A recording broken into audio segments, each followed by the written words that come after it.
আসসালামু আলাইকুম। অনেকেই বলে রসায়ন খুব কঠিন, কিছুই মনে থাকে না। কিন্তু সত্যি কথা হলো রসায়ন মুখস্থ করার বিষয় নয়, বুঝে পড়ার বিষয়। আজ আমি তোমাদের সহজভাবে বলবো কিভাবে এসএসসি রসায়ন পড়লে ভালো নম্বর তোলা যায়। প্রথম ধাপ, বইটা ভালোভাবে বোঝো। প্রথমেই তোমার টেক্সট বইটা লাইন বাই লাইন বুঝে পড়তে হবে। শুধু পড়া নয়, প্রতিটা টপিকের পিছনের কারণ বুঝতে হবে। যেমন কেন বিক্রিয়া হয়, কিভাবে হয় ইত্যাদি। দ্বিতীয় ধাপ, পর্যায় সারণী ভালোভাবে শেখো। রসায়নের সবচেয়ে গুরুত্বপূর্ণ অংশ হল পর্যায় সারণী।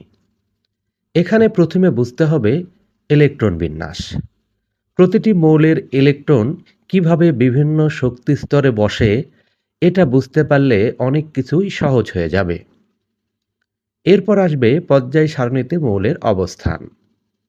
ইলেকট্রন বিন্যাস থেকেই বোঝা যায় কোন মৌল কোন গ্রুপে আর কোন পর্যায়ে আছে।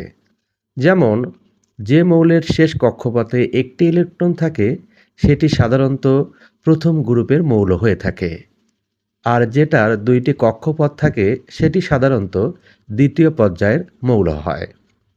এই ধারণা পরিষ্কার থাকলে পুরো পর্যায় সারণী সহজ হয়ে যাবে।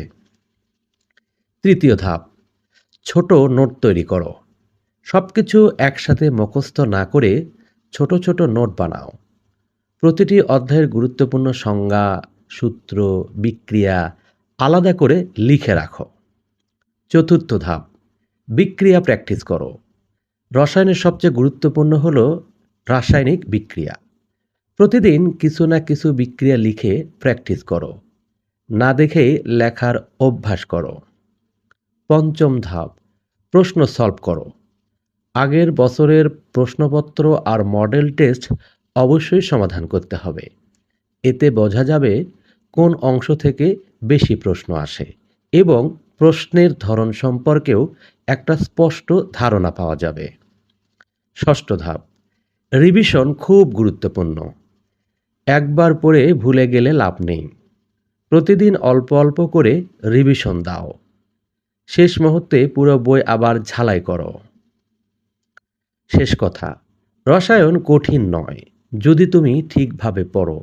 ইলেকট্রন বিন্যাস, পর্যায় সারণী আর বিক্রিয়া, এই তিনটা ঠিক থাকলে ভালো নম্বর আসবেই ইনশাল্লাহ। ভিডিওটি ভালো লাগলে শেয়ার করো, আর এমন আরও স্টাডি টিপস পেতে আমাদের চ্যানেলটি ফলো করো। ইউটিউবে দেখে থাকলে ইউটিউবের চ্যানেলটি সাবস্ক্রাইব করো। ধন্যবাদ। আসসালামু আলাইকুম।